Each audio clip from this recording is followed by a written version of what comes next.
It's the hashtag Simply Cyber, COMMUNITY. Here to break the cycle, this is vital more than you and I. Yeah, it's exciting, it don't matter what your title is. You can grab a friend or two or three or four, invite them in. It's the Simply Cyber, bring a good vibe. It's the live with Jerry every morning, having good time. And you know we love to see for you, just gotta go and get it. Yeah, you know we all believe in you, it's time to grow together. It's that Simply Cyber, bring a good vibe. It's the live with Jerry every morning, having good times. And you know we love to see for you, just gotta go and get it. Yeah, you know we all believe in you, it's time to grow together. Dr. Auger is a OG, got that potion, the elixir. Got devotion to all those who keep on showing up to witness. Fit the tricks and quips and all the tips to raise your cyber fitness. Switching up the routines, pass it off to James Quicker. Keep the people smiling, hit that follow, that's a good decision. Every week, today, tomorrow, I encourage y'all to listen. We gon' teach y'all way more than how to protect yourselves from phishing. More like being confident so you can recognize a vision. On a mission, it's official, we gon' get through all these issues. Time for jaw jacking, baby, this is more than a tradition, yeah.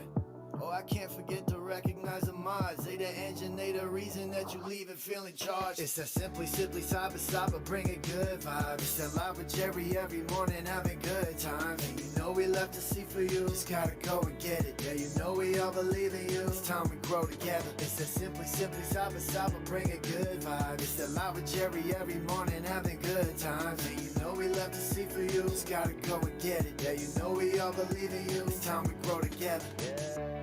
What else can I say? I hope you find some value in this place and have yourself an awesome day. Simply Cyber's here to stay. So let's all put our hands together ready. Time to hang with Dr. A.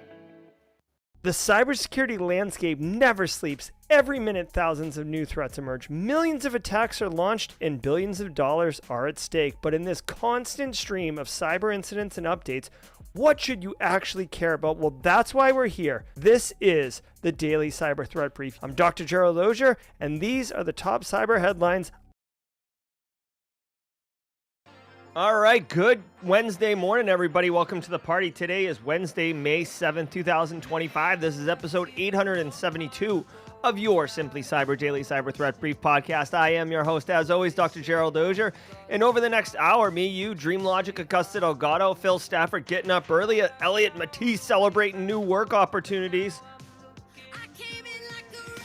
Saw that on LinkedIn. Charlie McBeams, Paul Savage, Not Only IT, Angular, Kerry, folks over on LinkedIn. Guys, we're all going to be shredding the top cybersecurity news stories of the day.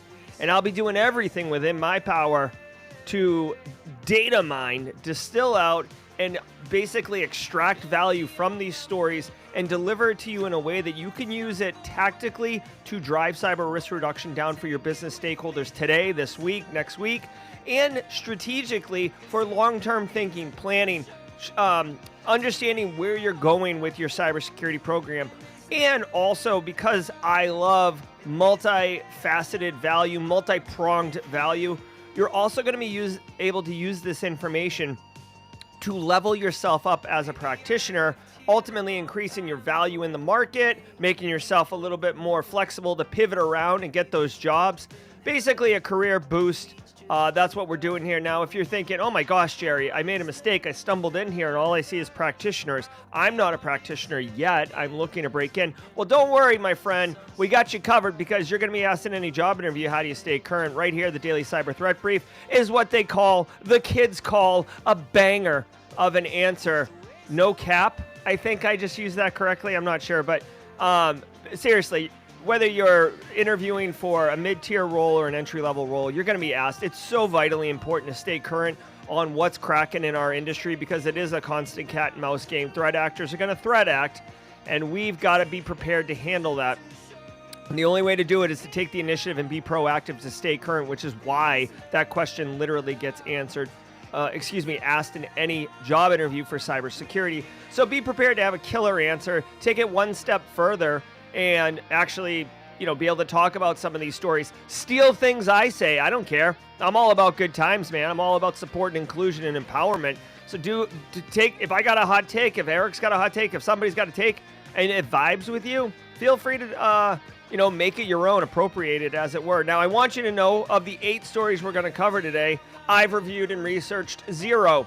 Ain't nobody got time for that. That's correct. I do have no time for that. We're shucking and jiving up in here. We're moving like a snake in the grass roundabout. So we don't have time to research or prep.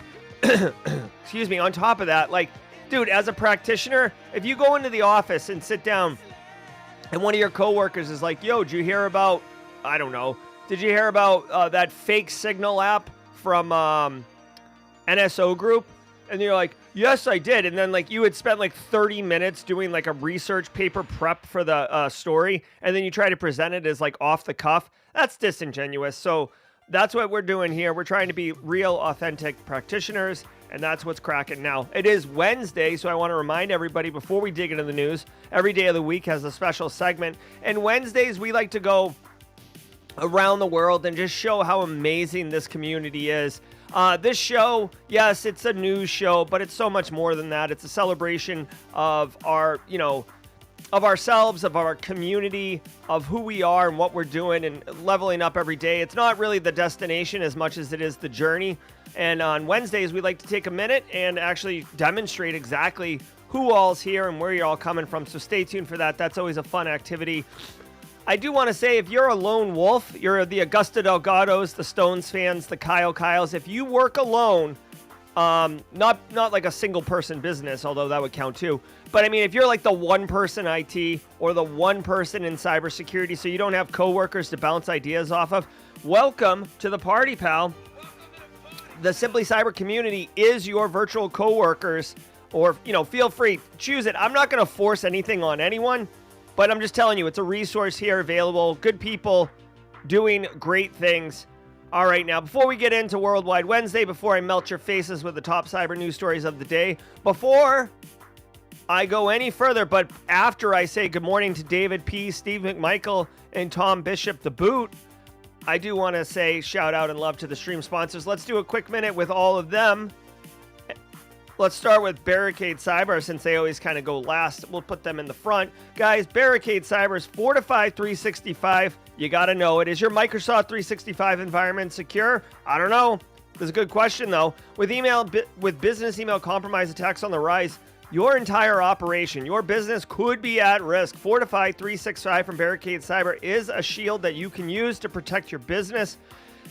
Eric Taylor and the team of experts over there implement proven security standards that actually protect your business from cyber threats, ensure compliance, and safeguard your sensitive data. They've helped countless organizations, including mine, honestly, strengthen their M365 defenses with tailored solutions that address real-world vulnerabilities. Don't wait until after a breach to take action. That's a terrible practice.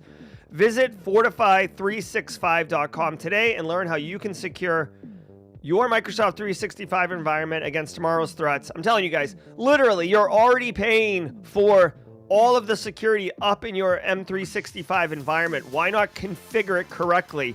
You don't want to be the victim of a misconfiguration situation, do you? Ain't nobody got time for that. That's right. Ain't nobody got time for that. All right, guys, I also want to say shout out to Delete Me. You guys know Delete Me. Been using it for a while. If you use Delete Me yourself in chat, would like to hear what your experiences are, please drop those in chat. Guys, Delete Me makes it quick and easy and safe to remove your personal data online at a time when surveillance and data breaches are common enough to make everyone vulnerable. It's easier than ever to find personal information about people online. Seriously, OSINT is the thing. Having your address, phone number, family members' names hanging out on the internet can actually have real life consequences in the real world and make everyone vulnerable. As someone with an active online presence with Simply Cyber and the other activities I do, privacy is very important to me. I have kids, I have a wife, it's important to protect them. I'm a very, open book, transparent type person, but that doesn't mean I don't care about privacy. I would like to, choose who gets access to my private information and not just have data brokers pushing it. So take control of your data, keep your private life private by signing up for Delete Me now at a special discount for Simply Cyber listeners. Get 20% off your Delete Me plan when you go to joindeleteme.com/simplycyber and use promo code simplycyber at checkout. The only way to get 20% off is to go to joindeleteme.com/simplycyber. Enter code simplycyber at checkout. That's joindeleteme.com/simplycyber, code simplycyber. Thank you, Delete Me. We also want to hear from Antisyphon and ThreatLocker. Let's do the ThreatLocker one and then the Antisyphon one. We're going to go a little bit off the rails. So let's hear from ThreatLocker. I'll be chatting with you in chat on YouTube.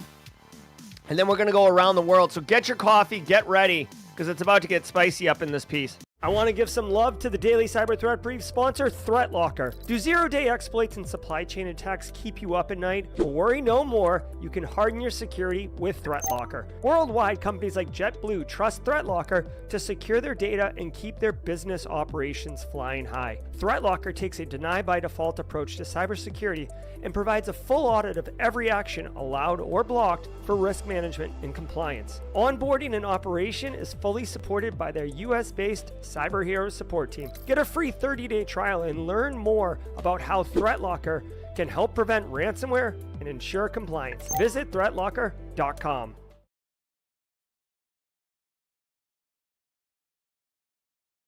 That's right, ThreatLocker. You can hear the music. Daft Punk starting to crack, guys. Before we go around the world, I want to tell you, Antisyphon Training, longtime sponsor of the show.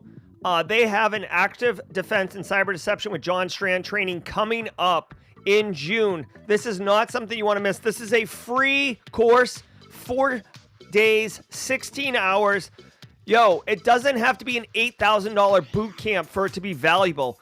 John Strand and Antisyphon has flipped the script and actually inspired a lot of people, including Simply Cyber Academy, on offering cutting-edge education without financial barriers. Guys, I've taken this course. I've done a video on it, reviewing it. I loved this course. A lot of people say of the 3 courses John Strand provides for Pay What You Can, this one is the funnest one. So Pay What You Can, Active Defense. It's all about... this course is all about setting up honeypots, honey tokens, canary tokens, tricking people, you know, having venom, not poison.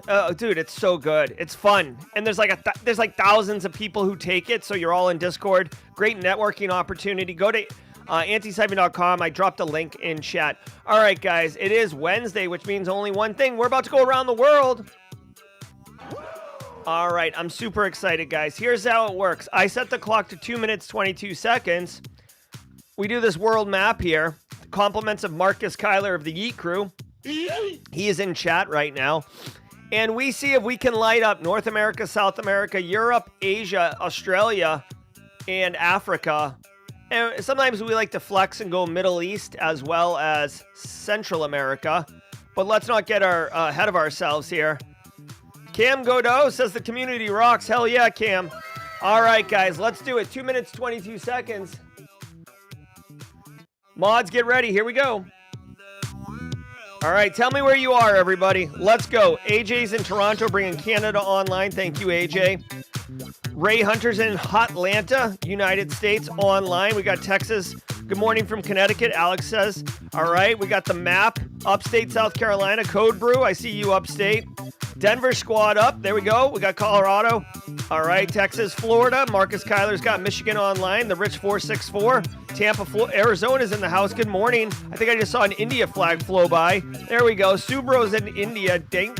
All right, what else we got? Australia, Funky Monk bringing Australia. That's always a tough one for us. I think I saw Romania online. Tom Bishop, the boot.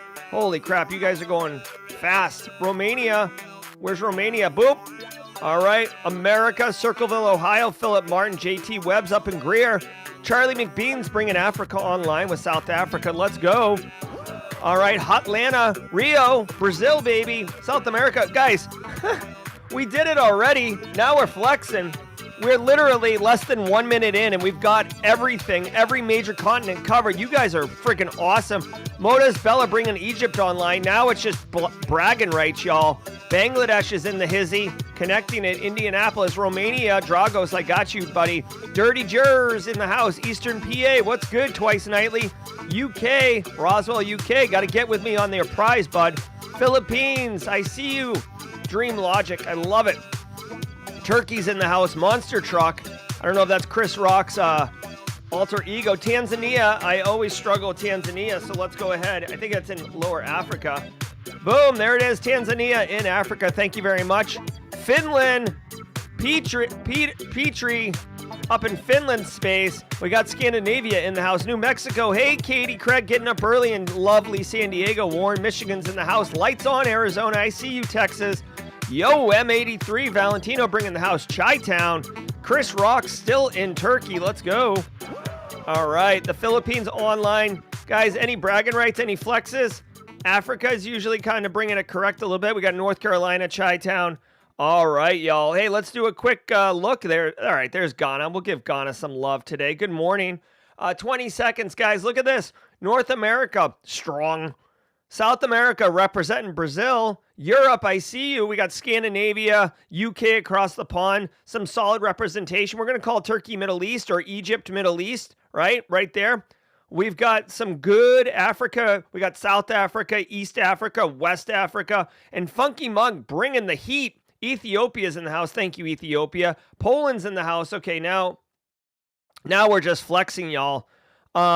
Funky Monk bringing Australia online, which is always the long pole in the tent. India, Philippines, ladies and gentlemen, we straight up crushed it like a bunch of bosses. Worldwide Wednesday is so hot. That Hansel's so hot right now. All right. Congratulations, everybody. Now it's time to get to work, so let's do it. Thank you very much, Team SC. I got to tell you, like, I love all the different activities we do, but Worldwide Wednesday just warms my heart. It's so nice to know that we are international community. We're accepting of, basically different opinions, different thoughts. This isn't an echo chamber. Love it, love it, love it. Let's go. Sit back, relax, and let's let the cool sounds of the hot news wash over us in an awesome wave. See you guys at the mid-roll. Cybersecurity headlines. These are the cybersecurity headlines for Wednesday, May 7th, 2025. I'm Sean Kelly. Congress challenges Noem over proposed CISA cuts. On Tuesday, Homeland Security Secretary Kristi Noem faced tough questioning from members of Congress about the Trump administration's proposal to cut CISA's funding by $491 million as part of their skinny budget. Homeland Security Subcommittee Chair Mark Amodei said at a time when government leaders are saying China is getting the better of the U.S. in cyberspace, appropriators need more information on the budget proposal. Top panel Democrat Lauren Underwood said to Noem, quote, "Last week you said we should just wait for the president's grand cyber plan, but you have not waited to erode the department's cyber defense capabilities by removing resources and personnel from CISA and other components," end quote. Noem maintained that instead of censorship, CISA is now focused on securing critical infrastructure. She added that the president's cyber plan would be, quote, "coming out shortly, and that's the president's prerogative," end quote. All right. So, I mean, this is obviously political, but we're going to do our best to tap dance on the edge of this blade. Okay, so remember, everybody, CISA, the Cybersecurity Infrastructure Security Agency, does fall under the Department of Homeland Security. Kristi Noem, this woman right here, former governor of South Dakota, is the Secretary of Department of Homeland Security. So she ultimately is the one who's kind of like moving the pieces around the Department of Homeland Security chessboard, i.e., I think there's like 8 agencies underneath Department of Homeland Security. So like ICE falls under there. I think the Coast Guard falls under there. CISA definitely falls under there.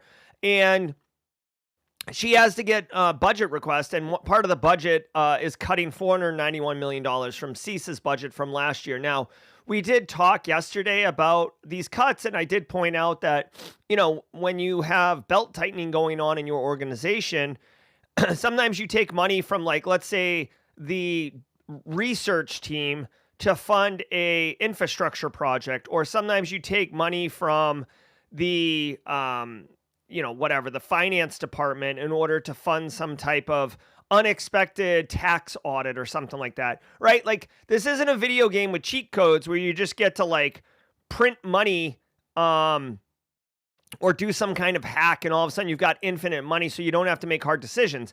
There is finite resources and you do have to, I mean, that's part of the job when you're a leader, is figuring out the optimal way to allocate resources.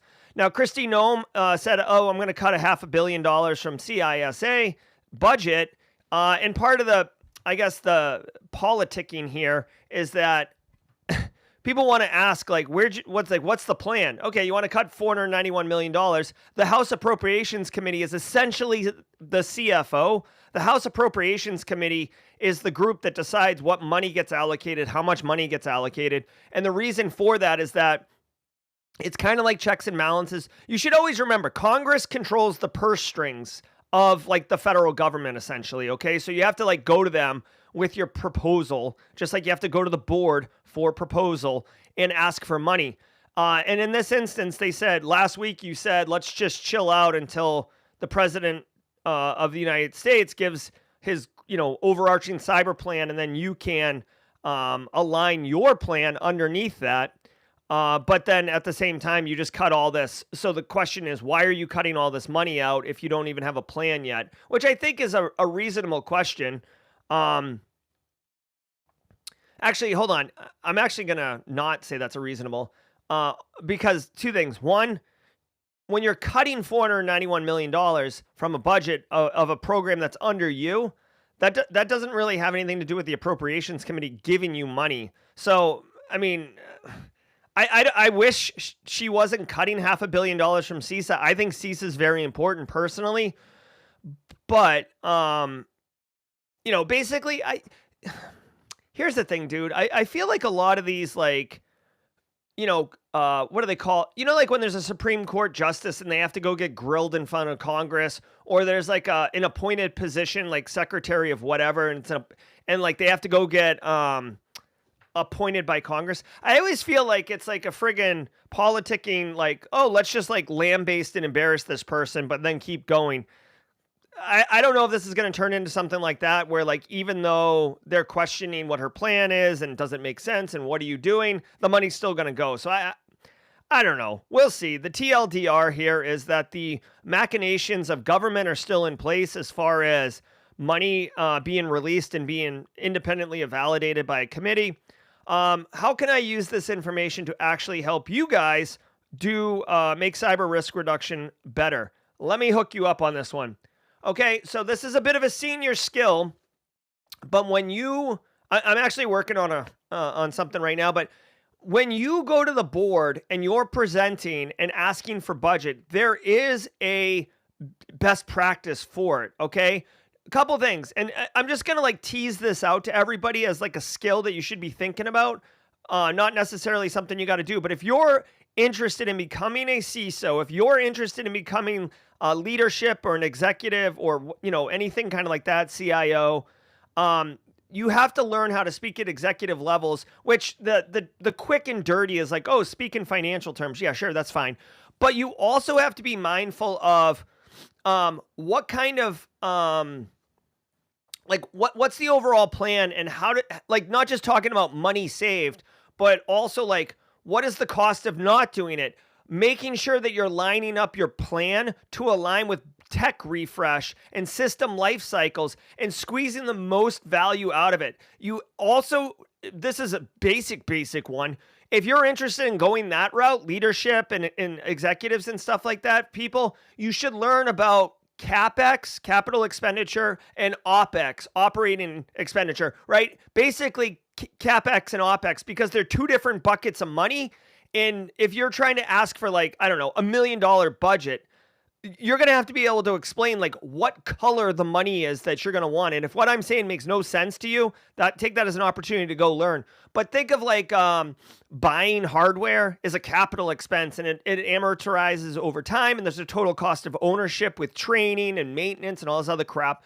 And then there's operating expense, which is like SaaS products and subscription services and stuff like that.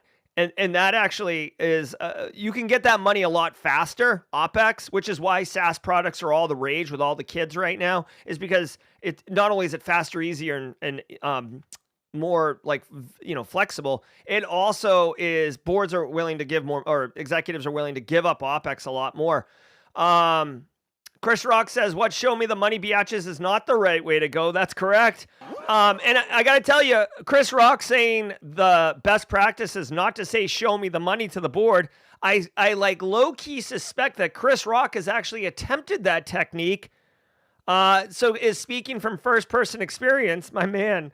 All right, guys. So TLDR, this is a executive budget thing. If you're ever interested in becoming a CISO or going that route, you definitely should learn about money and committees and not perspective, like what's the focus of their interest, detailed, decks. You have to get really good at public speaking, okay? Because you're going to have to be an effective communicator if you're talking to the board, because you got a couple minutes to impress the importance of what you're talking about. Let's keep going. Texas school district breach impacts over 47,000 people. Alvin Independent School District confirmed they suffered a breach back in June of last year that compromised sensitive information belonging to 47,606 individuals. The district began notifying affected people over the weekend that the incident exposed names, social security numbers, state-issued IDs, credit card and financial account details, as well as medical and health insurance info. The Fog ransomware gang published the district's name on its leak site last summer, but it remains unclear whether the district paid a ransom. Since then, Fog has claimed responsibility for 20 confirmed ransomware attacks, 12 of them on educational institutions, and an additional 157 unconfirmed incidents. However, the group appears to have suddenly gone dark last month. Speaking of Fog, NS. Guitar kick a la Wild West Hackin' Fest. So, I mean, because, guys, honestly, this is basically a ransomware story with a bunch of people who got victimized for no reason of their own and all the best practices. So this story is about vanilla as, an NPC in The Sims version 1, okay? So this ransomware group, Fog, whatever, never heard of them. It looks like they've gone dark anyways. Chances are they either implode. Like when you see a threat actor group go dark, couple things happen. Either one, they imploded internally. Two, they are criminals, so they may have pissed off the wrong person and just got, eliminated, for lack of a better term. And they're off and running. This is an independent school system. Yeah. Here's the deal, guys. K through 12 schools, whether it's Texas, where everything's bigger, or it's California or Massachusetts, where they invest heavily in education. K through 12 schools, and hey, if you've worked in K through 12, you know damn well what I'm talking about. They're underfunded. It's usually county systems. It's usually like three. I feel like if you were to look under the hood of a K through 12 IT program, it's like three people locked arms, just like trying to stop a tide from coming in, right? You're just like, oh my God, like we're doing the best that we can, but basically we're not winning. So dude, K through 12 schools, definitely, I don't want to call them an easy target, but certainly a lot softer than other ones. This is going to not hold a candle to the power school attacks that happened a couple months ago, but socials, state issued IDs, credit debit cards, financial account numbers, medical data, insurance information, all the juicy bits that you really don't want anyone to know about you. I'm assuming that this Alvin Independent School District will contact victims and sign them up for some identity theft protection. Ooh, I wish I could sell identity theft protection. Like if you had extras, like an abundance of resources, you could sell them for like 25 cents on the dollar. Might have a great alternative revenue stream with the amount of in identity theft protection I've got going here. But yeah, let's see. How did they get in? Dude, Fog began posting back in July of 2024. Okay, so we're talking about a cyber attack from 10 months ago. Yay. All right, so this group is typically known for targeting development environments. Here we go. Found a thread to pull on. Listen, guys, you've got to remember, this is important for practitioners. SecOps people for sure, but I'm looking at GRC people, GRC Mafia. I know that GRC often gets kind of attributed as being less technical, which is fine. Eric Taylor's always coming on here talking about how I'm not technical. Guys, when it comes to GRC and putting in protection controls, you've got to keep in mind, this is like a friggin' red light bulb going off, like whoop, whoop. You've got to remember the production environment is what we normally look at. but there is typically a development environment and sometimes, if it's proper, a test environment.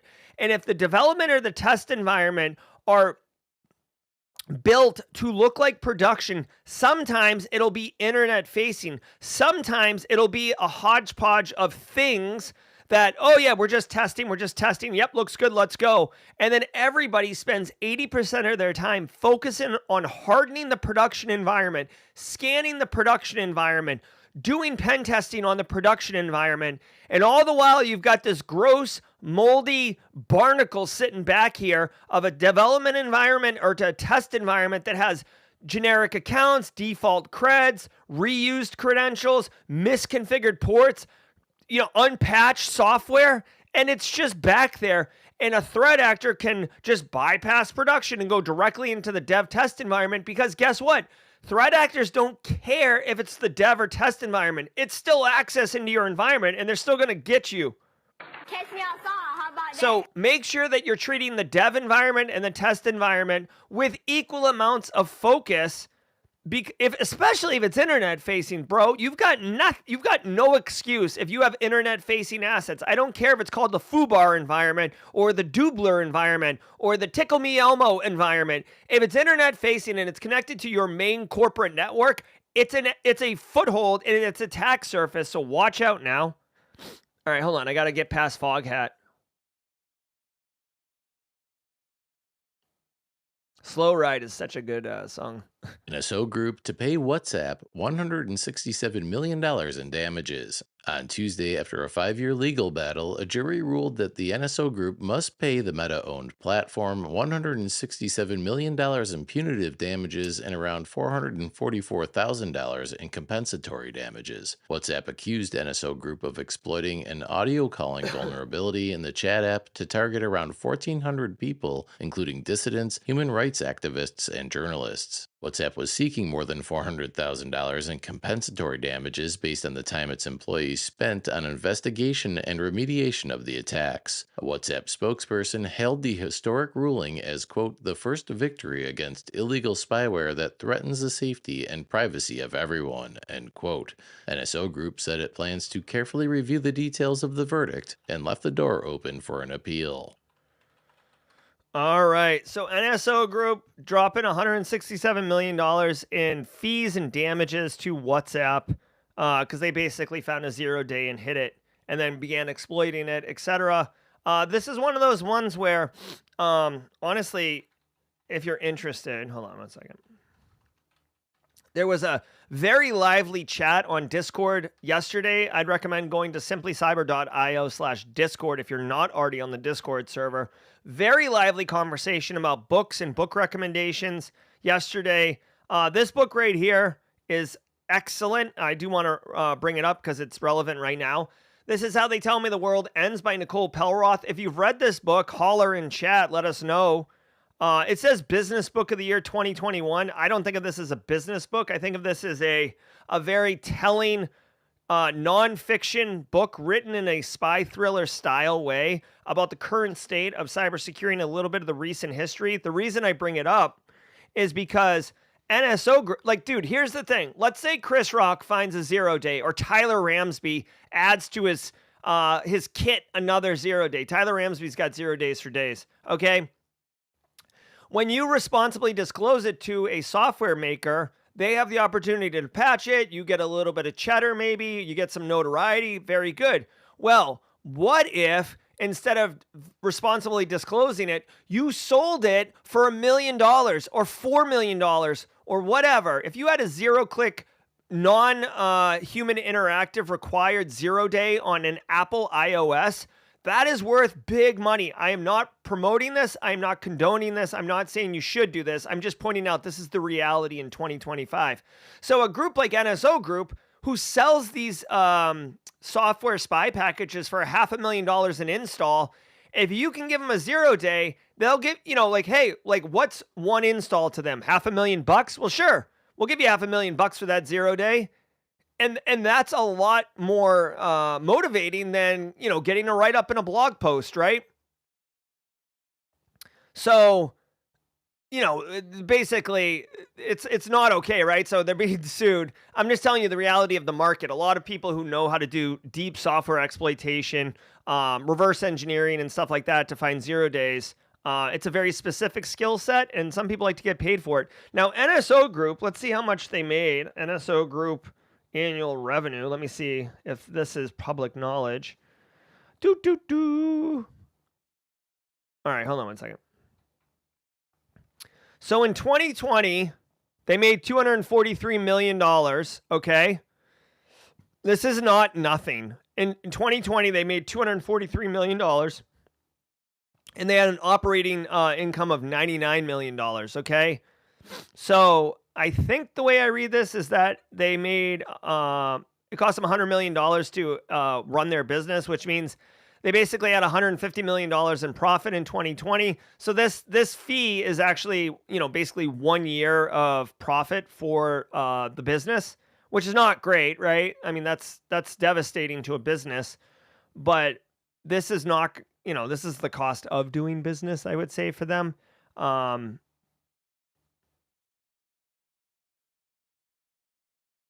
We'll see if they're going to fight it. Probably not. The thing is, just recent. This actually comes hot on the heels.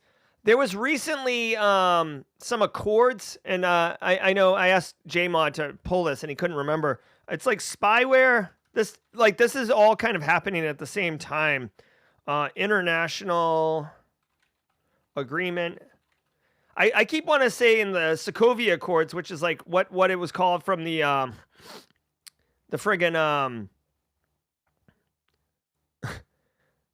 oh my God, what do they call it? The Marvel movie, the Avengers. This is like why Avengers Civil War even happened. All right, let's see. What was this thing called? It was definitely like a recent Accord thing. Do you guys remember this thing? This guy right here, Spyware Pack. It had a funky name that I didn't really like. Oh, well, it's definitely in here. I don't remember. It had a stupid name, or I thought it was a stupid name. Oh, the Pall Mall process. That's right. That's right. That's why I thought it was dumb, because it's like, 2 packs of Pall Mall, sweetie. If you grew up in the 80s, you know what I'm talking about. But yeah, this was just recently in like major news, okay? All the different spyware makers and governments got together, and they were trying to talk out how to protect abusive spyware, and like NSO Group kind of showed up or whatever. So to me, like between the Pall Mall process and this NSO Group fine, spyware is beginning to get into the crosshairs of mainstream media and mainstream governments. Basically, it can be weaponized by powerful authoritative regimes in order to quell rebellion, in order to identify dissenters and effectively get them eliminated. Also, if you have a lifestyle that isn't necessarily aligned to the government or the law, they can use that information to get you.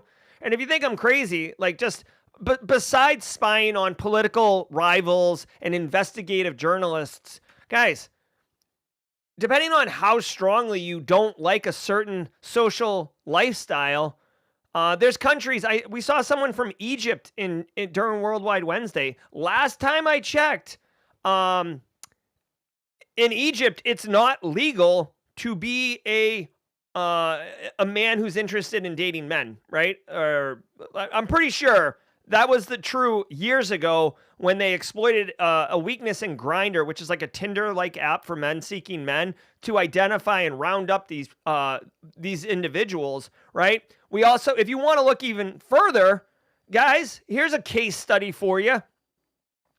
Alan Turing. You ever heard of Alan Turing? Like the Turing test, the guy who's basically primarily responsible for why we're not all speaking German right now. The guy behind Enigma and the team of Enigma that cracked Germany's encryption algorithms and then basically turned the tide of the war. Go look up what happened to him after the war ended. You'd think the guy would be celebrated as a national hero, and instead, he had to take his life, which is ridiculous.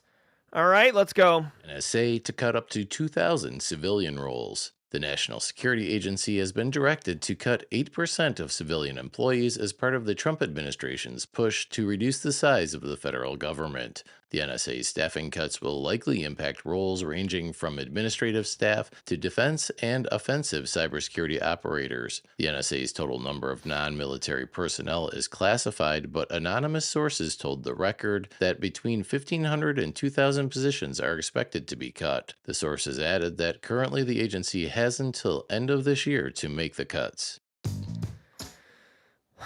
All right, let's not get political, but the TLDR here is that the NSA, which is like the tip of the spear for intelligence, they do run offensive security operations. They also run defensive operations. Many very good practitioners in our industry are former NSA operators. Many people you've never heard of who do amazing stuff are NSA operators. 2,000 are getting basically cut.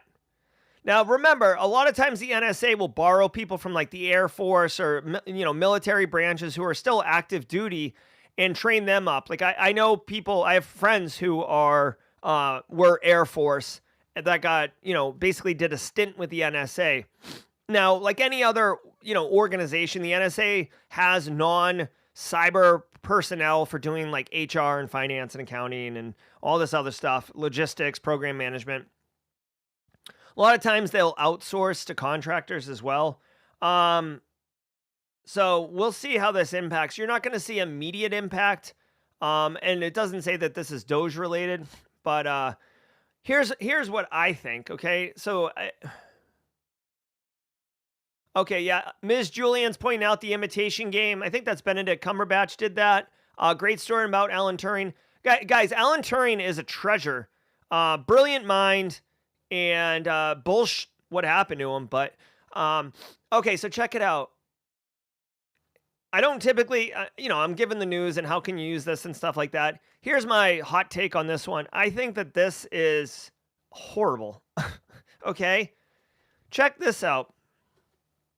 Right now, we live in a very hyper-connected society. Technology's everywhere. Identity's the new perimeter.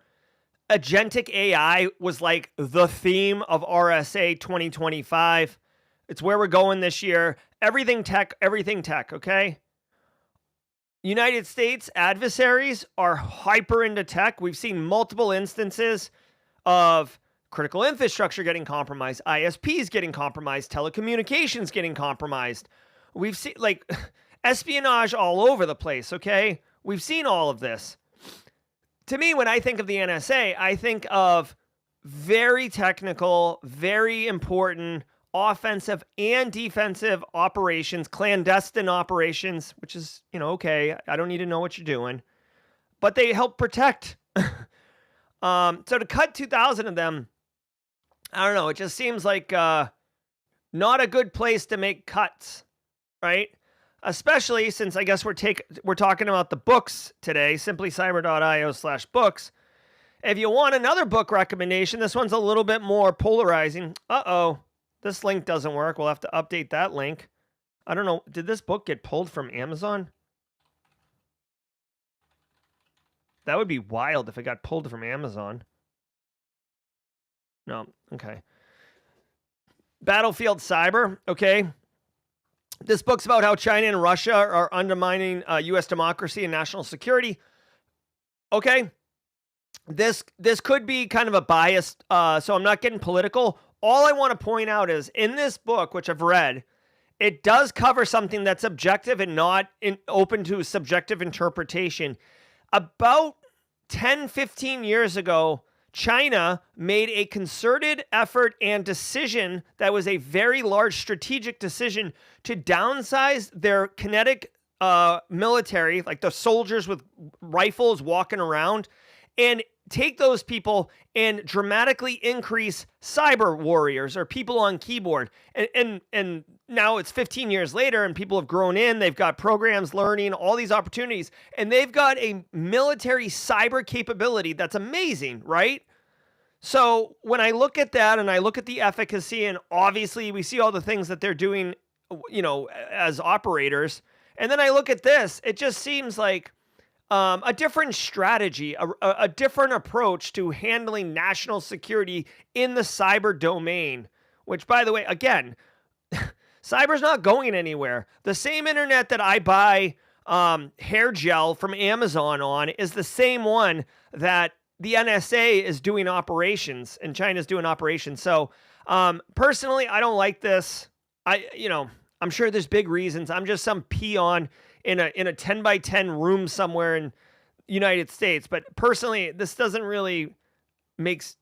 seem like a great strategy. And now we'd like to thank today's episode sponsor, ThreatLocker. ThreatLocker is a global leader in zero trust endpoint security, offering cybersecurity controls to protect businesses from zero-day attacks and ransomware. ThreatLocker operates with a default deny approach to reduce the attack surface and mitigate potential cyber vulnerabilities. To learn more and start your free trial, visit threatlocker.com/CISO. That's ThreatLocker.com/CISO. All right, we're going to speed run this.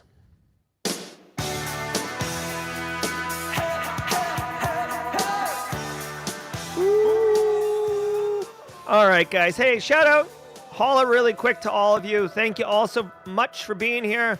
I do want to say some love to the stream sponsors, ThreatLocker, Delete Me, Antisyphon, Barricade Cyber. Guys, thank you all so much for being here. Again, as I just mentioned in Mod Chat, I do strive to keep this show apolitical. I'm not here. I don't want to fight with anyone. I don't want to talk politics. I don't want to talk religion. But some of these stories just kind of dip their toes in the cyber world and have political bend. So please appreciate that I am trying to keep this objective and lending some of my thoughts without trying to be overbearing or overwhelming and dictate how we're doing things here.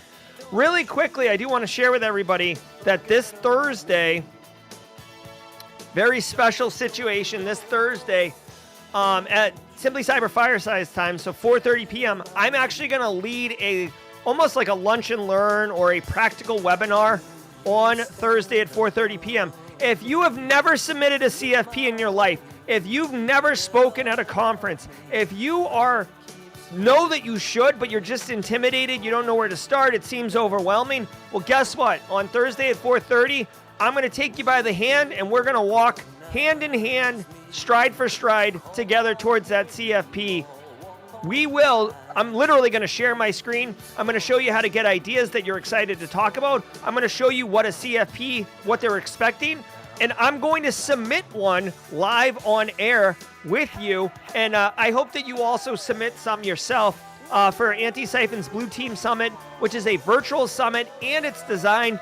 A lot of it is for first-time speakers. So it's a perfect opportunity. I see it as a nexus of being able to give you a skill, being able to have you level up yourself as a professional, have you start to establish your own networking capabilities and building your personal brand so you can not worry about getting laid off and figuring out what the hell you're going to do, like giving you opportunities. And guys, I'm telling you, momentum is huge. So if you can just submit, maybe you don't get accepted, that's fine. You still submitted. You can put that on your roadmap and be like, oh, well, at least I know how to submit, so I can do that next time. Boom, boom, boom, boom.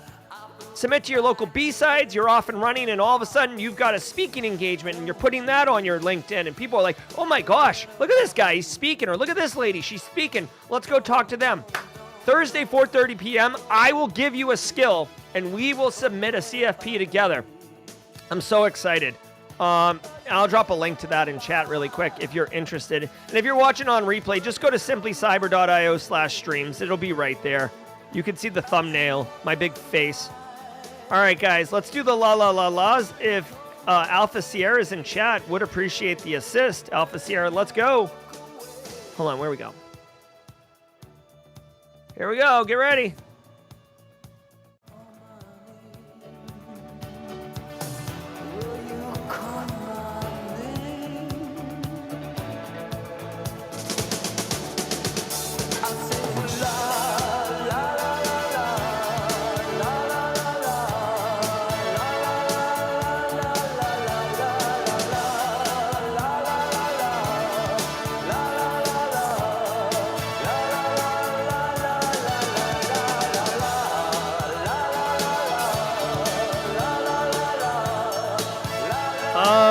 So good. Never gets old. Never gets old. All right, let's keep crushing, y'all.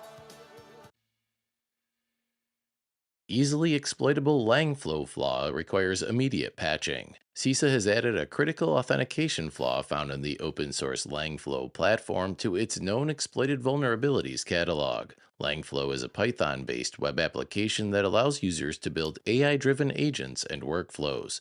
The issue allows remote code injection and affects Langflow versions prior to 1.3.0. Horizon3.ai, who discovered the flaw, said it's easily exploitable and the available patch fails to fully address the issue. The researchers encouraged users to update to the latest Langflow version to fully mitigate the risk of exploitation. Hackers. You gotta patch it. All right, you gotta patch it. Horizon 3 AI, they were at RSA. I don't really know what they do, though. I didn't stop by their booth. So thank God CISA, right? Hopefully if they do lose $490 million of their budget, they don't lose their known exploited vulnerability catalog. The KEV catalog is a great opportunity for you to find vulnerabilities and help prioritize them, whether or not they're being exploited. This is an unauthenticated remote code execution, which is definitely gross. If you see unauthenticated remote code execution, that's something that you should absolutely perk your ears up at. This is the worst one. So Langflow, basically, if you've got API endpoints, internet facing, they could be exploited. Langflow is a very specific open source visual programming tool for building LLM powered workflows. So it's like a WYSIWYG workflow. You drag and drop things. Think make.com or N8N. Those type of things, drag and drop interface. Super cool, right? Super easy. But it's got bugs. Let's see what the EPSS score is. Holy Jesus Christ. Wow. Okay. Catch me outside. How about that? All right, y'all. Jesus. Here's what I would say. This is a pause the stream and go look into this one. This we don't say that often on the channel, but this one is definitely a pause and move forward with doing this. The EPSS score is 90.92%. So if you have Langflow in your environment, it's almost certain that you're going to get exploited in the next 30 days. You see this 99.6% percentile? That means of the hundreds of thousands of vulnerabilities in the EPSS catalog, this vulnerability is almost the worst one. There is a known exploited vulnerability, or there's a known exploit out there, which means basically that part of the reason that this score is 90.92% is because there is a known exploit out there right now. It has a 9.8 CVSS score. Between me, you, and the wall, it's actually a 10.0 since it's actively being exploited. It basically affects every version of the Langflow. Dude, here's the deal, guys. Unfortunately, this is an open source tool, which means it didn't have to go through procurement, meaning it didn't need to have money pulled for it. All sorts of researchers and devs and engineers like to play with software and do their own things.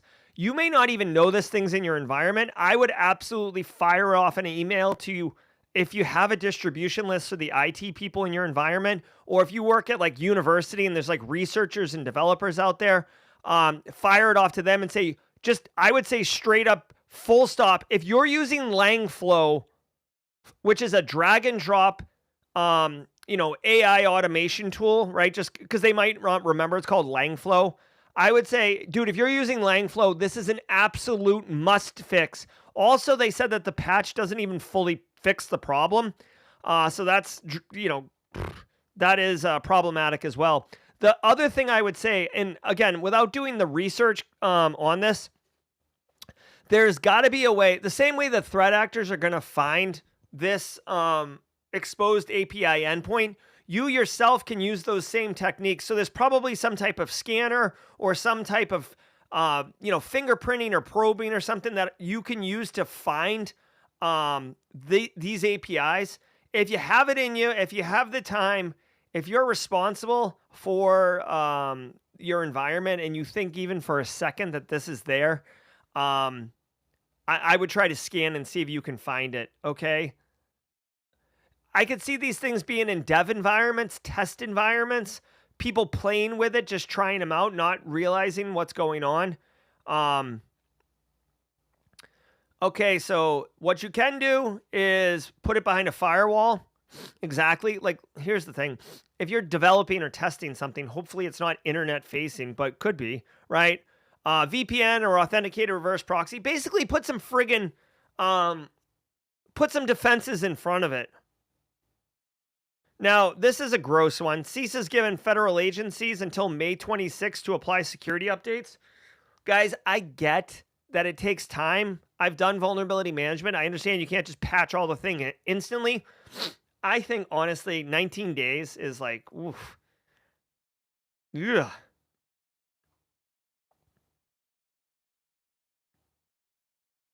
All right. Yeah, gross. Exploit IoT devices to deploy Mirai botnet. Threat actors have been observed actively exploiting security flaws in 2 different Internet of Things devices to corral them into the Mirai botnet for conducting distributed denial of service attacks. The first device is an end-of-life GeoVision surveillance device which can be exploited via 2 critical severity operating system command injection flaws. These issues could be used by threat actors to execute arbitrary system commands. That disclosure comes as researchers warned of an active exploitation path traversal flaw in Samsung Magic Info 9 digital signage server. That issue could enable an attacker to write arbitrary files as system authority. While Samsung addressed that issue back in August of last year, it has since been weaponized by attackers following the release of a proof of concept exploit on April 30th. All right. Hey, really quickly on this other story, since it's like such a hot one. That Hansel's so hot right now. Phil Stafford said stop using the software, laughing my butt off. You can definitely stop using it. I just want to point out one thing that sometimes goes unsaid and kind of accidentally forgotten. If you tell people, yo, like this thing's gross, and they're like, oh yeah, I was playing with that, but I didn't like it.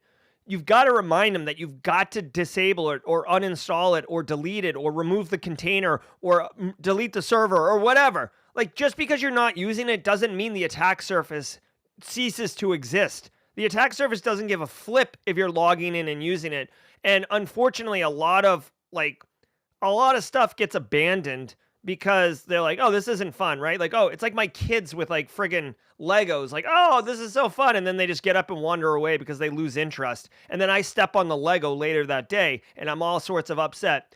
Don't let your engineers and developers leave this Langflow problem because you're going to step on the Lego. Okay. Okay. Back to this guy.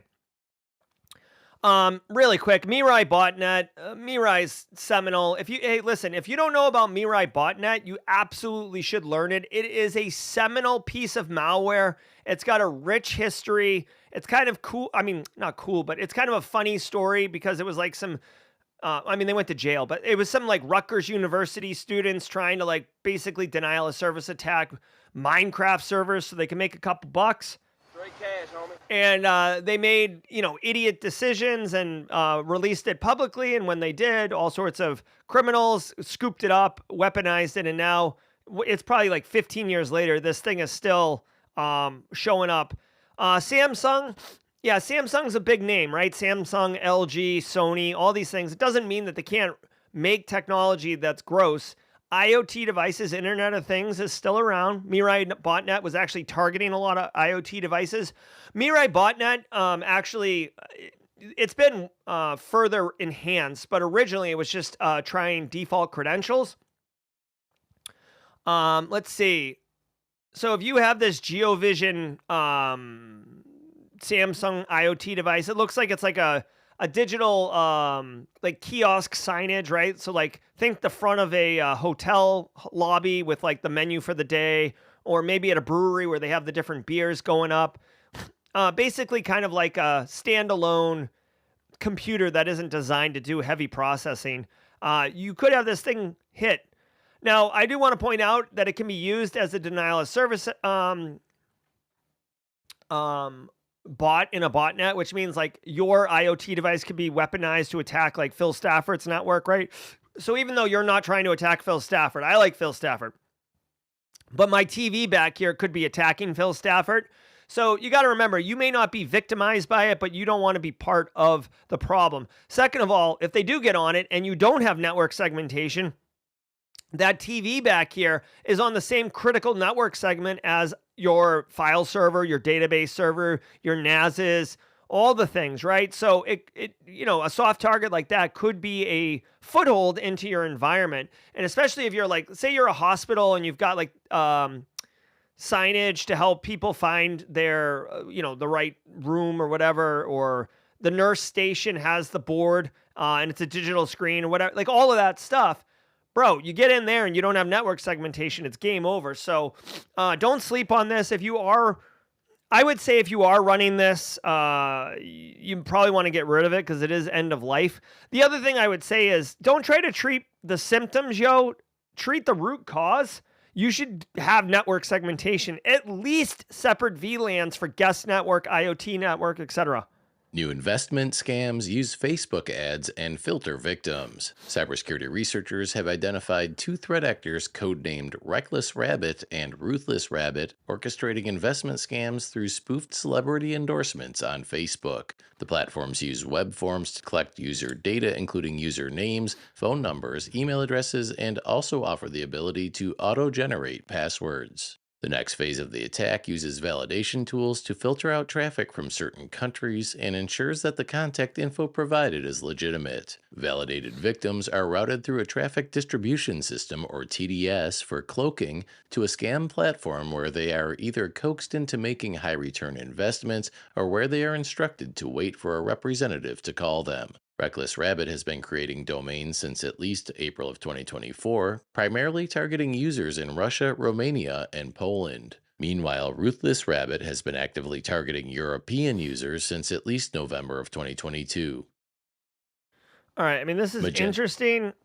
It still boggles my mind. How do you go from a Facebook Marketplace ad to buy some shell toe Adidas to putting in financial information to buy crypto? Like, it blows my mind. Like, I don't understand. And I know there's a lot of different people of a lot of different education levels and stuff like that, but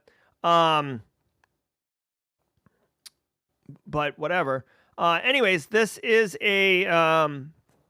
basically a malicious infrastructure that makes it more effective at scamming people, okay? Here's what I would tell your end users, right? All this is interesting, but if you stick to the fundamentals here, you're okay. No, like, you're not going to get rich quick on the internet. No, stop it. Okay? And elderly people, I know they get taken advantage of. Just you got to tell them, like, listen, no one is trying to help you get rich on the internet, right? I don't care what it sounds like. It's not happening. Now, I will say that romance scams are a different animal because there is an emotional attachment and people want to believe. But this isn't romance scams. This is straight up basically funneling you off to a scam website to basically take advantage of you, okay?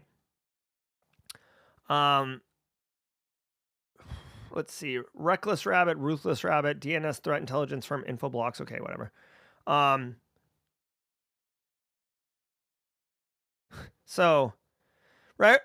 Here's an example. Reckless Rabbit creates ads on Facebook that lead to fake news articles featuring celebrity endorsements for the investment platform. Okay, so Tom Brady saying crypto.com is where it's at. All right. Then you can get a link to the scam platform.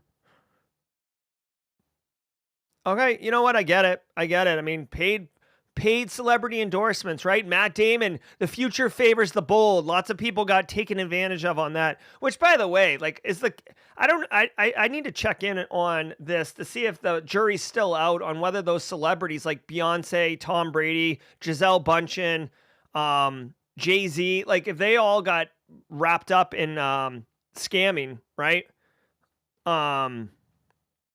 Anyways, this is a much more technical article. We're running low on time to be able to do this, but it's worth looking at if you're interested. This particular story looks like a nice encapsulated case study on the current situation of online fraud and targeting individuals. So really, this isn't targeting your business or your organization. This is targeting your Aunt Dorothea, your cousin Brian's of the world. So if you're interested in being the cool person at Memorial Day who's just dropping knowledge bombs on what to look out for at your cookouts, right? Then scoop this one up. So backdoor hid for 6 years before activation. It took 6 years for a backdoor hidden in widely used Magento online store extensions to finally reveal itself.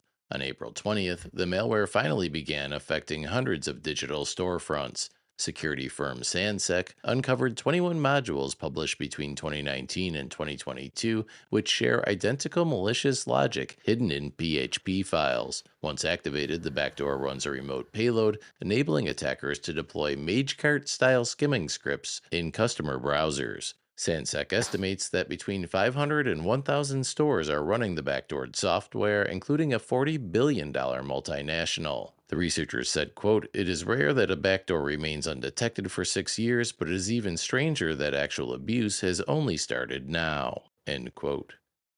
All right, so we're running out of time, so I'll be really quickly. Magento is definitely it's like a credit card skimming software. I believe it typically is malware that you see associated with online stores. If you're running online stores or retail, you've spun your own, whatever, you should be aware of this.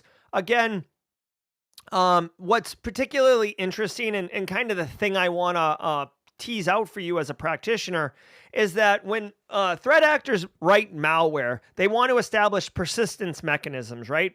Persistence mechanisms allows them to come and go into the compromised assets at their leisure instead of having to exploit the asset again or get creds again, right? So let's continue to pick on Phil Stafford. So Phil Stafford's got a smart blender. He has default creds on it. I'm able to log in over the internet and log into his smart blender, and I get to see that he's making smoothies at 2 p.m. every day, okay? Silly example, but you get the idea. Well, by establishing a backdoor, if Phil Stafford changes the credentials from default to whatever he wants, I can still access the device, even though the credentials are changed because I have that backdoor. Think of it as like basically establishing essentially a backdoor, a side door, whatever. You can come and go as you please. Now, what's interesting is, and one thing you should know is a lot of times more sophisticated threat actors, when they compromise assets, right, like your web server or Phil Stafford's Blender, they'll be beaconing. The beaconing is how you like come out in order to be able to establish that connection, right? Because a lot of times you can't access it forward, especially if it's on a private network segment. You need it to initiate the contact from inside the network. So what threat actors will do that are more sophisticated, and this is the learning lesson for everyone, is they will establish multiple persistence mechanisms. Luke J knows what I'm talking about if he's listening. So there's one that beacons every 2 minutes, one that beacons every hour, one that beacons every 6 months, right? And the idea is that if a defender discovers the beacon and they find the thing and they clean it up, they think that they've got it, and then 6 months later, bing, it pings out, and they're like, whoa, our store's back on. So it's just like rooting in deep in order to ensure that you maintain persistence.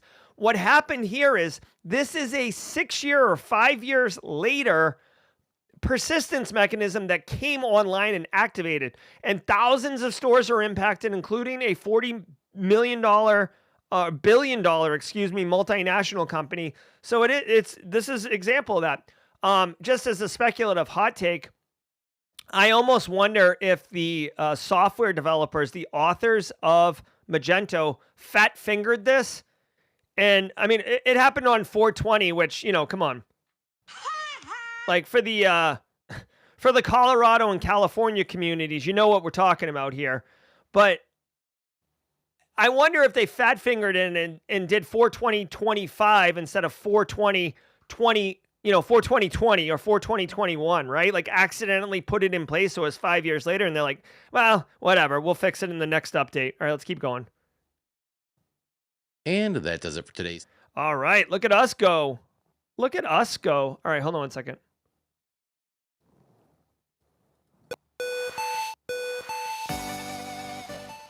All right, y'all. Holla, holla, holla. I want to say thank you to all of you for being here today. We had a great show. Ran a couple minutes over. Sorry about that. Hopefully you can appreciate and grant me some grace for running over. Don't go anywhere because we got another show coming up right now. You don't have to go anywhere. I will take care of ushering you over to the other podcast. It's called Jaw Jacking. It is a very fun podcast where basically I've got 20 years of experience in the industry. Ask any questions, certs, resources, upcoming training, CFPs, conferences, whatever it is you want to talk about. I'm here for you, and I will give 30 minutes of my time to answer as many questions as I can.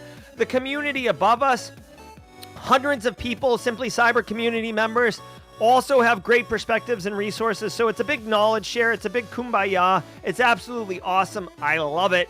So don't go anywhere. We'll be right back. Just a reminder, at 9:30 a.m. Eastern Time, 2 Cyber Chicks is bringing the heat down. We're talking about deep fakes and how to defend from deep fakes at 9:30 a.m. Eastern Time. So we've got a great slate of programming for you today. I'm Jerry from Simply Cyber. I'll see you at Jaw Jacking. Yeah.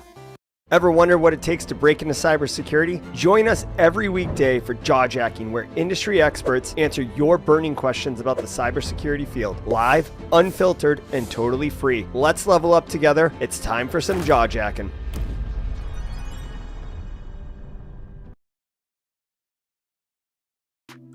Yo, what's up, everybody? Welcome to Jaw Jacking. I am your host, Jerry Guy. Coming hot off the heels of the Daily Cyber Threat Brief, hosted by that nerd. Oh my God. Dude, calm down about your remote code execution unauthenticated vulnerabilities. We get it. It's serious. Jesus.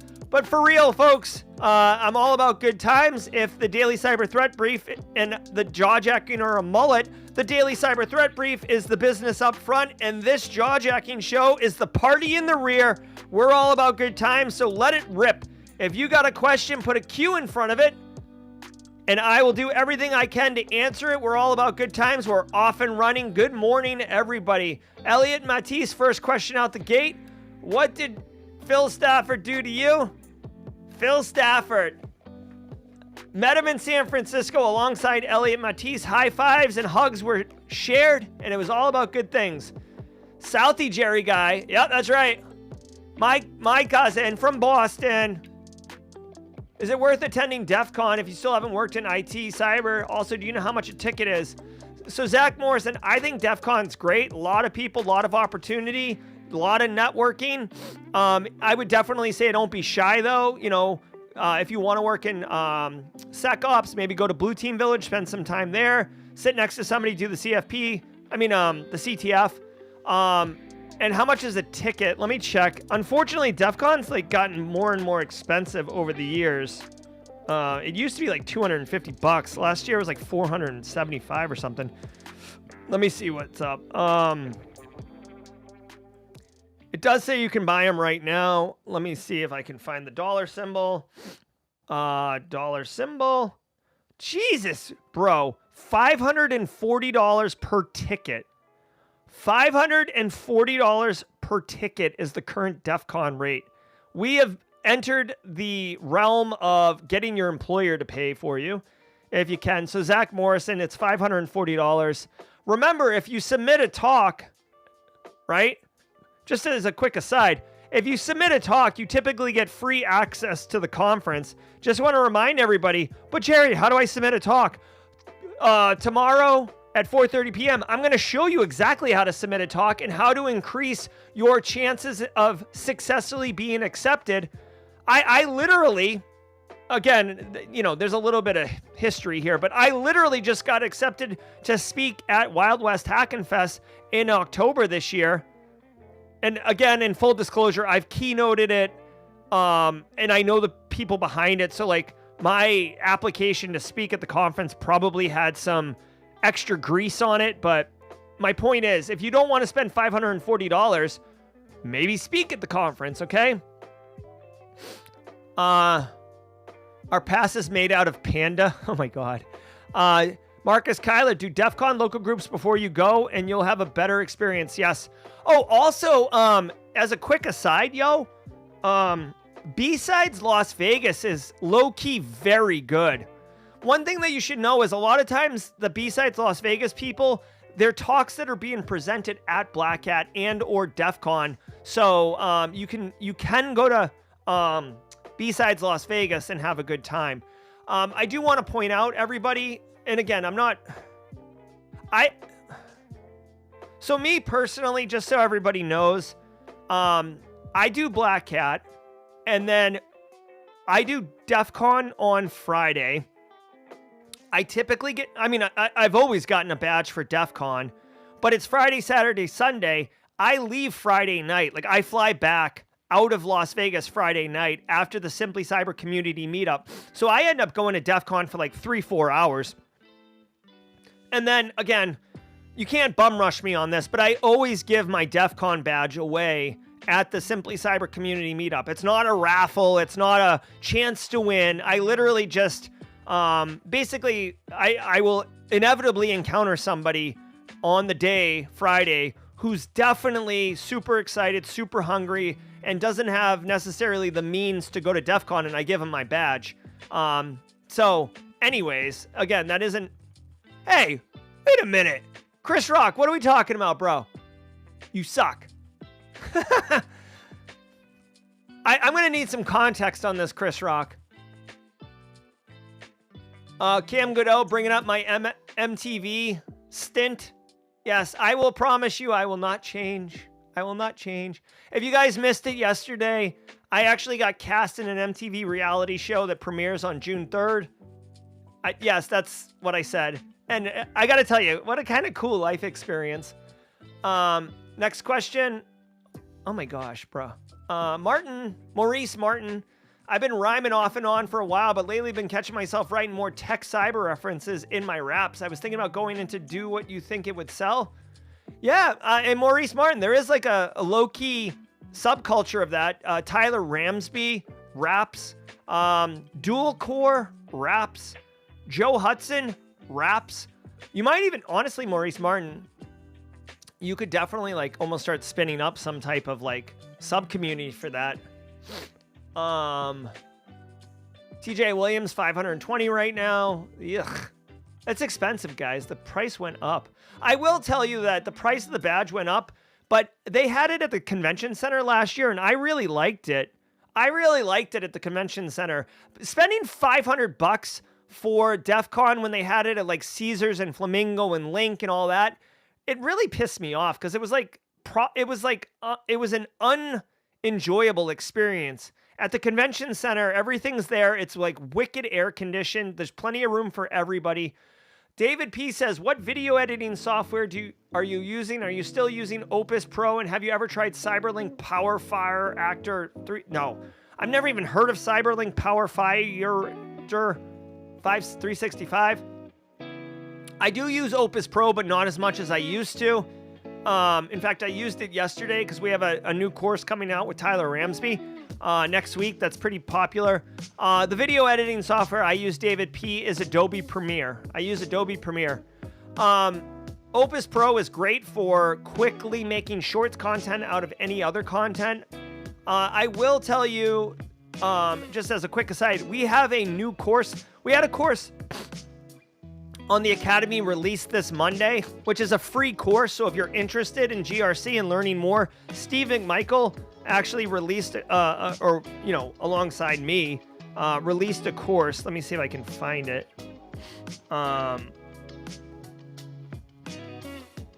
Where is it? Here it is. This course right here. This is a free course. It complements the foundational course that I made for free also. If you're interested in this course, definitely check it out. It's fantastic, and it's free. There's no reason not to check it out. Free GRC course, trying to level everybody up. There you go. But anyways, if you're more on the red side, offensive side, Tyler Ramsby and I are releasing a AWS penetration testing course. I'm telling you right now, the people who have beta tested this course love it. And again, I know this is going to sound ridiculous, but it's a massive course that's ridiculously priced. The instructors at the Academy get to choose the prices for their own classes. Tyler wants this one to be $20, which is it's insane. It's insane. All right. So that's coming on Monday next week. You can check it out. Chris Rock says, I suck because I left early for DEF CON. Yeah, Chris Rock, hey, just as a quick aside for everybody, hashtag behind the scenes, Simply Cyber community. Chris Rock and I have been talking on and off, friends, if you will, for years. He's got some Simply Cyber merch for sure that his kids were holding out on him. But we've never been able to sync up in Vegas due to calendars and schedules. Chris, I got to tell you, August 8th, that Friday from 3 to 8 p.m., Simply Cyber's hosting a party. You don't have to register for it. You don't have to put your email down. You just got to show up and be all about good times. So if you're interested, Chris, I'd love to see you there. Let's see. Cam says Jerry Lifehack flying. He's probably the one on a plane leaving Vegas on a Friday. Yeah, that's right. All right. If you're able to say, how did you get cast for the MTV show? Yeah, Code Brew. So, I mean, again, guys, personal branding, right? The casting agency, right? So MTV has there's a casting agency that got sourced or whatever, and they saw Simply Cyber. They saw me.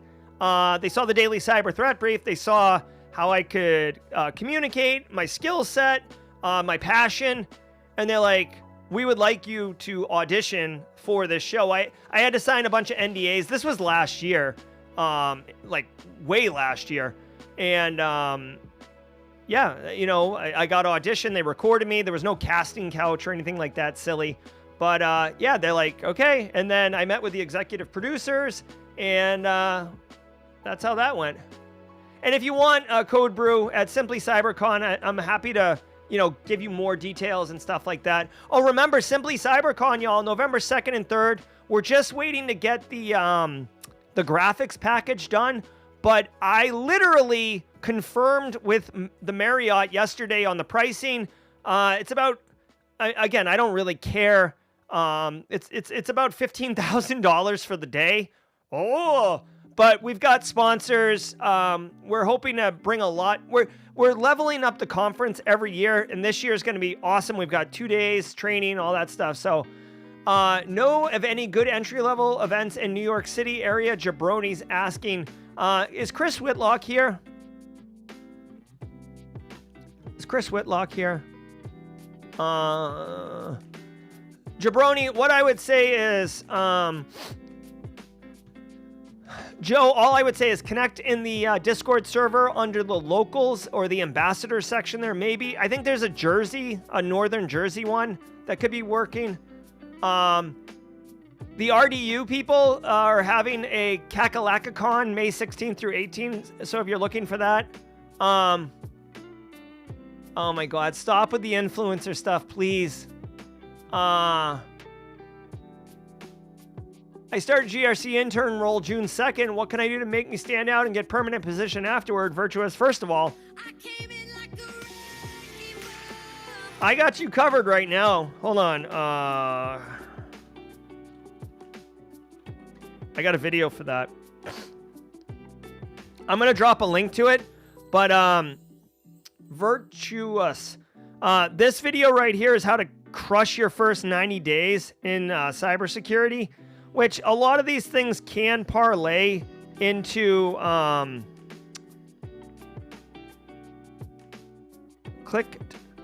lot of this learning can be applied to internships as well.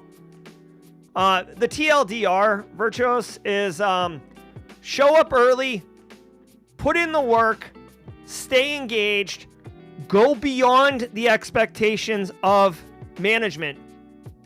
If you stand out, you will stand out. If you show proactivity, initiative, right? Oh, hey, and listen for those keywords, like, oh, hey, there's a, thank you, Chris.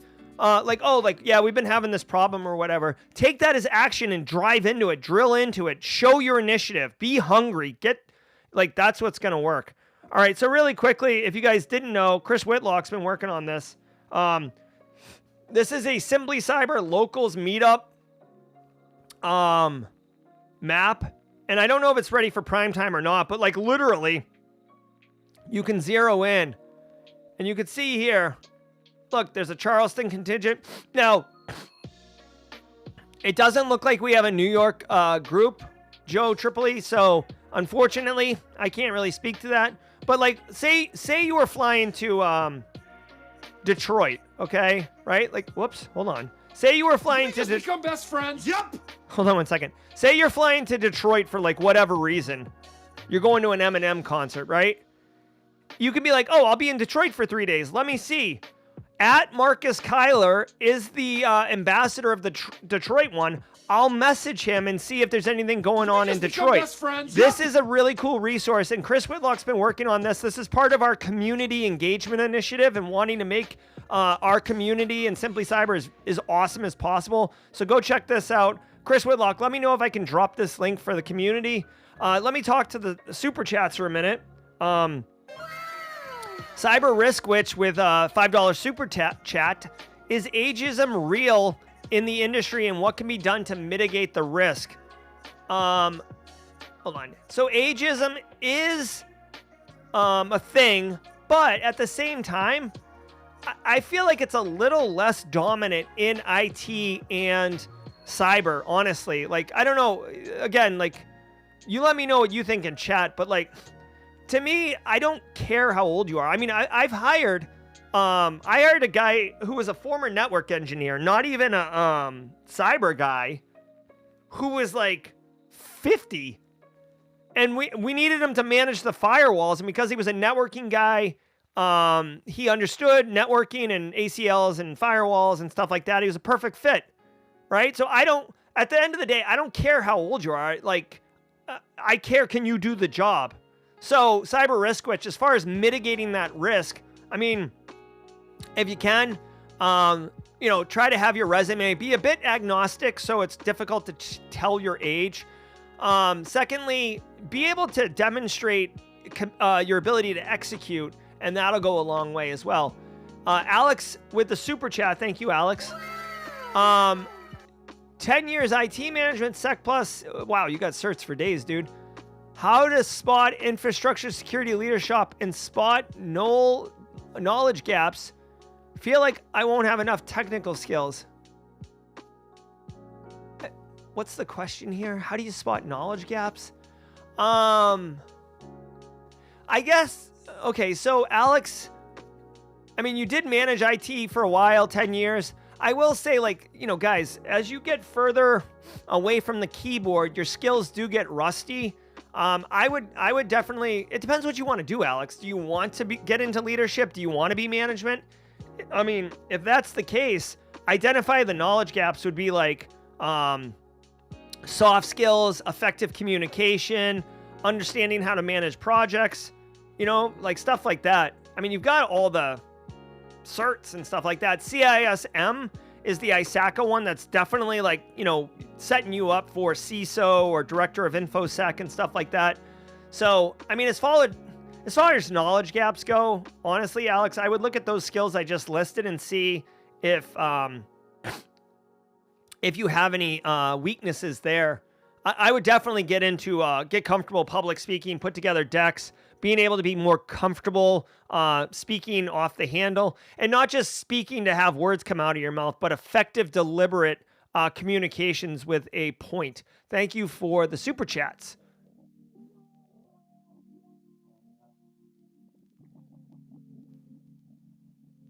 Is Roswell UK rapping in chat? I love it. None in Florida. That's not the case. That is not the case, Mr. Underhill. There is right here, Panama Beach, Tallahassee, the Forgotten Coast. Looks like Dennis Keefe. Dennis Keefe is the ambassador there. So at Dennis_Keefe, if you're looking to find out more about that. I will tell you, there's a huge Tampa group. Although they haven't formally formalized as a Simply Cyber community, I can tell you definitively the St. Pete, Tampa area's got representation. Orlando's got a lot of people. FedEx, James Quiggin at 35,000 feet. All right. I don't see any Arkansas either. And by the way, if you want to start a local group, you can. You got to connect with Chris Whitlock. I will tell you, though, that we had several instances where people were like, oh, I want to do it. And then they immediately did nothing other than say they did it, right? So like if you're going to do it, there is actually a process now that we've put in place because we want to ensure that this actually does take hold and provides value to that local community. So just saying you want to be the ambassador is no longer enough. And we've worked through a process for that. All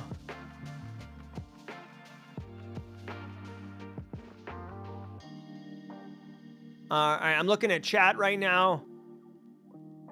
Let's see.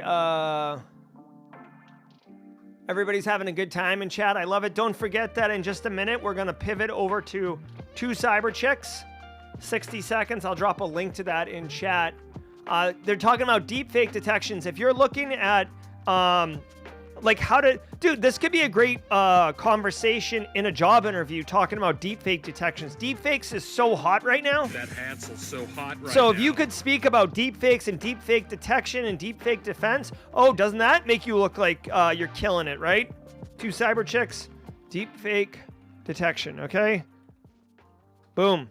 There we go. There's a link. Usually when that song ends, it's time to swing over to 2 cyber chicks, so we'll do that in just a minute. LinkedIn and resume reviews for people, Rose. We do them on stream. I do not do them one-on-one. I don't have time, unfortunately, to do that, but we will do streams. People have been asking for more LinkedIn resume roast. The AMA and the Discord last Friday, we did TG Artist's resume and roasted that, and people seem to enjoy that, so we can certainly do that. All right, guys, looks like it's time for the 2 cyber checks, so let's go. If you're interested, come party, and if you gotta go, we'll see you later. As part of our commitment to you as a community, we're looking to have 8 a.m. to 10 a.m. Monday through Friday, amazing cybersecurity content of diverse nature, and we're executing on that. 2 cyber chicks is part of that commitment. I'm Jerry from Simply Cyber. Please feel free to go over and raid Chris Rock. Let's hope to see you in Vegas. Until next time, stay secure.